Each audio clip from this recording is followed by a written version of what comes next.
The ಡೆವಿಲ movie ನೋಡಿದ್ಬೇಕಾರ್ದಾತು ಇದು ಪಕ್ಕಾ ಫ್ಯಾನ್ಸ್ಗಳ ಸಂಬಂಧನ ತೆಗ್ದಾರ ಅಂತೇಳಿ ಅಂದ್ರೆ ಏನು ನಮ್ಮ ಡಿ ಬಾಸ್ ಅವರು ಡೈಲಾಗ್ಗಳದಲ್ಲ ಇದ್ರೊಳಗೆ ಎಲ್ಲ ಕೂಡ ಪರ್ಫೆಕ್ಟಾಗಿ ಫ್ಯಾನ್ಸ್ಗಳಿಗೆ ಲೈಕ್ ಆಗುವಂಥ ಡೈಲಾಗ್ಗಳಿದ್ದು ಆನಂತರ ನಮ್ಮ ಡಿ ಬಾಸ್ ಅವ್ರ ಲುಕ್ ಆಗಲಿ ಆನಂತರ ಎಲ್ಲ ರೀತಿಯ ಕೋ ಆ್ಯಕ್ಟರ್ಸ್ಗಳು ಲುಕ್ ಆಗಲಿ ಅಲ್ಟಿಮೇಟ್ ಲೆವೆಲ್ ಒಳಗೆ ಇತ್ತು ಒಂದು ಮೂವಿ ಒಳಗೆ ಆನಂತರ ತಮ್ಮ ಏನು ಕೊಡಬೇಕಾಗಿತ್ತಲ್ಲ ಅವ್ರ 101% ಬೆಟರ್ ಒಳಗೆ ಕೊಟ್ಟಾರ ಅಂತೇಳಿ ನನಗನಿಸ್ತು.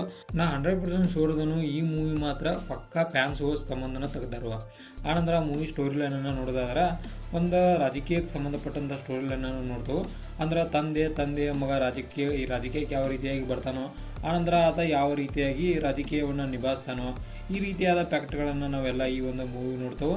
ನಿಮ್ಗೆ ಪೂರ್ತಿ ಮೂವಿ ಸ್ಟೋರಿ ಬೇಕಂದ್ರೆ ನೀವು ಪೂರ್ತಿ ಮೂವಿಯನ್ನು ಹೋಗಿ ನೋಡ್ಬೇಕಾಕೈತಿ. ಕಾರಣ ಇಲ್ಲೇ ಸ್ಪಾಯ್ಲರ್ ಮಾಡೋಕೆ ನನಗೆ ಇಷ್ಟ ಇಲ್ಲ. ಆನಂತರ ಹೇಳ್ಬೇಕಂದ್ರೆ ನಮ್ಮ ಡಿ ಬಾಸ್ ಅವ್ರ ಆ್ಯಕ್ಟಿಂಗ್ ಮಾತ್ರ ಟಾಪ್ ಕ್ಲಾಸ್ ಒಳಗಿತ್ತು. ಆನಂತರ ಅದಕ್ಕೊಂದು ಸಾಥ್ ಕೊಟ್ಟಿದ್ದಂತ ಹೇಳ್ಬೋದು, ಅಂದ್ರೆ ಒಂದು ಗಿಲ್ಲಿ ಕಾಮಿಡಿ ಅಂತ ಹೇಳ್ಬೋದು. ಅದು ಕೂಡ ಮೂವಿ ಹೈಪನ್ನು ಹೆಚ್ಚು ಮಾಡೋಕ್ಕಂತ ಹೆಲ್ಪ್ ಆತಂತೇಳಿ ನನಗನಿಸ್ತಾ. ಆನಂತರ ಯೂಸ್ ಮಾಡಿದಂಥ ಬ್ಯಾಕ್ಗ್ರೌಂಡ್ ಮ್ಯೂಸಿಕ್ಗಳಾಗಲಿ ಆನಂತರ ಒಂದಷ್ಟು VFX ಎಫೆಕ್ಟ್ಗಳಾಗಲಿ ಎಲ್ಲ ಕೂಡ ಅಲ್ಟಿಮೇಟ್ ಲೆವೆಲ್ ಹೋಗಿದ್ದು. ಅದ್ರಾಗೂ ಕೂಡ 2 ಬ್ಯಾಕ್ಗ್ರೌಂಡ್ ಏನು BGM ಇದ್ದಿಲ್ಲ ಅವು ಮಾತ್ರ ಟಾಪ್ ಕ್ಲಾಸ್ ಒಳಗಿದ್ದು, ಉಳ್ಕಿದ್ದು ಎಲ್ಲ ಡೀಸೆಂಟ್ ಒಳಗಿದ್ದು ಅಂತ ನನಗನಿಸ್ತು. ಆನಂತರ ಒಂದಷ್ಟು ಡೈಲಾಗ್ಗಳು ಏನು ರೈಟಿಂಗ್ ಮಾಡಿದಾರಲ್ಲ ಡೈಲಾಗ್ ರೈಟಿಂಗ್ನಾಗ ಭಾಳಷ್ಟು ರೀತಿ ಫೋಕಸ್ ಮಾಡ್ಕಾಸ ರೈಟ್ ಮಾಡಿದಾರೆ ಅಂತ ಅನಿಸ್ತು. ಅಂದ್ರೆ ಮೂವಿ ನೋಡಿದ್ಮೇಲೆ ನಿಮಗೂ ಕೂಡ ಫೀಲ್ ಆಕೈತಿ. ಆನಂತರ ಒಂದು ಡಿ ಬಾಸ್ ಅವ್ರನ್ನ ಹೊರತುಪಡಿಸಿ ಉಳ್ಕಿದಾರೆಲ್ಲ ಕೂಡ ತಮ್ಮ ಬೆಸ್ಟನ್ನು ನೀಡಿದಾರು. ಆನಂತರ ಡಿ ಬಾಸ್ ಫ್ಯಾನ್ಸ್ ಏನಿದಾರಲ್ಲ ಪರ್ಟಿಕ್ಯುಲರ್ ಆಗಿ ಅವರಿಗೆ ಭಾಳಷ್ಟು ರೀತಿಯ ಲೈಕ್ ಆಕೈತಿ. ಆನಂತರ ಬೇರೆ ರೀತಿ ಫ್ಯಾನ್ಸ್ಗಳು ಬಂದಿರಂದ್ರೆ ಒಂದು ಮಟ್ಟಿಗೆ ಮೂವಿ ತಿಳ್ಕೊಳ್ಳೋಕೆ ಭಾಳಷ್ಟು ರೀತಿಯ ಒಂದಷ್ಟು ಕಷ್ಟಗಳು ಅವ್ರಿಗೆ ಆಗ್ಬೋದು. ಕಾರಣ ಒಂಥರ ಡಿಸೆಂಟ್ ಮೂವಿ ಅಂತೇಳಿ ಅನ್ನಿಸ್ಬೋದು ಅವ್ರಿಗೆ. ಬಟ್ ಡಿ ಬಾಸ್ ಫ್ಯಾನ್ಸಿಗೆ ಮಾತ್ರ ಇದು ಮಾತ್ರ ಅಲ್ಟಿಮೇಟ್ ಮೂವಿ ಅಂತೇಳಿ ನನ್ನ ಪ್ರಕಾರ ಅನ್ನಿಸ್ತೈತಿ. ಇನ್ನು ಓವರಾಲ್ ಮೂವಿ ನೋಡ್ಕಾಸ ನನ್ನ ಕಡೆಯಿಂದ ಮೂವೀಸ್ ಒಂದು ಸ್ಟಾರ್ಗಳನ್ನು ನೋಡೋದಾದ್ರೆ 5 ಸ್ಟಾರ್ಗೆ 5 ಸ್ಟಾರ್ನ ಕೊಡ್ತಾನು. ಕಾರಣ ಎಲ್ಲ ಕೂಡ ನನ್ನ ಪ್ರಕಾರ ಹೇಳ್ತಾನು ಬೆಸ್ಟ್ ಇತ್ತು. ಆ ಕಾರಣಕ್ಕೆ 5 ಸ್ಟಾರ್ಗೆ 5 ಸ್ಟಾರ ಈ ಒಂದು ಮೂವಿಗೆ. ಆನಂತರ ಓವರಾಲಾಗಿ ಮೂವಿ ನೋಡ್ಕಾಸ ಒಂದು ಲೈನ್ ಸ್ಟೋರಿಯನ್ನು ನೋಡೋದಾದ್ರೆ ರಾಜಕೀಯದಲ್ಲಿ ನಮ್ಮ ಡಿ ಬಾಸ್ ಅಂತ ಹೇಳ್ಬೋದು.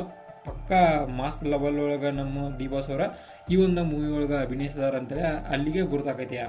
ಆನಂತರ ಓವರಾಲಾಗಿ ಮೂವಿ ಬೆಸ್ಟ್ ಆಫ್ ಬೆಸ್ಟ್ ಒಳಗಿತ್ತು. ಮತ್ತು ರಾಜಕೀಯದ ರಿಲೇಟೆಡ್ ಬಿಟ್ಟು ಭಾಳಷ್ಟು ರೀತಿಯದ್ದೇನು ಹೊರಗಿಂದ ಹಾಕಲ್ಲ. ಅದನ್ನೊಂದು ಚೂರು ಏನರ ಬೇರೆದ್ದು ಇದನ್ನು ಮಾಡ್ರೆ ಇನ್ನೂ ಕೂಡ ಮೂವಿ ಸಕ್ಸಸ್ ಆಗೋ ಚಾನ್ಸ ಭಾಳ ಇತ್ತು. ಆನಂತರ ಮತ್ತು ಹೊರಗಿನ ಎಲಿಮೆಂಟ್ಗಳು ಕೂಡ ಆ್ಯಡ್ ಮಾಡಿದರೆ ಇನ್ನೂ ಕೂಡ ಚಲೋ ಆಗೋ ಚಾನ್ಸ್ ಇತ್ತು. ಆಗಳೇನು ಹೇಳಿದಂಗೆ ನೋಡೋಣ ಈಗ ಯಾವ್ದು ಕಾಂಪಿಟೇಷನ್ ಒಳಗೆ ಮೂವಿ ಇಲ್ಲ ಇದಕ್ಕೆ ಸಂಬಂಧಪಟ್ಟಂಗೆ ಅಲ್ಟಿಮೇಟ್ ಲೆವೆಲ್ ಮೂವಿ ಆಗತ್ತೈತೆ. ಆನಂತರ ಎಲ್ಲ ಕಡೆ ನನ್ನ ಟಾಕೀಸು ಹೋಗಿ ನೋಡಿದಾಗ ಕೂಡ ಹೌಸ್ಫುಲ್ಲ ಇತ್ತು. ಅಂದ್ರೆ ಡಿ ಬಾಸ್ ಅವ್ರ ಕ್ರೇಜ್ ಮಾತ್ರ ಪಕ್ಕ ಹೈ ಲೆವೆಲ್ ಒಳಗೆ ಐತಿ. ಆ ಕಾರಣಕ್ಕೆ ಮೂವಿ ಕೂಡ ಭಾಳಷ್ಟು ಹೈ ರೀಚ್ ಹೋಗ್ಲಿ ಅಂತ ನಮ್ಮದು ಒಂದು ಆಸೆ ಐತಿ.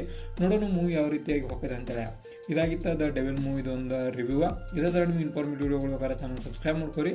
ವಿಡಿಯೋ ಇನ್ಫಾರ್ಮೇಟಿವ್ ಲೈಕ್ ಕೊಟ್ಟು ನಮಗೆ ಸಪೋರ್ಟ್ ಮಾಡೋದನ್ನು ಮರಿಬೇಡ್ರಿ.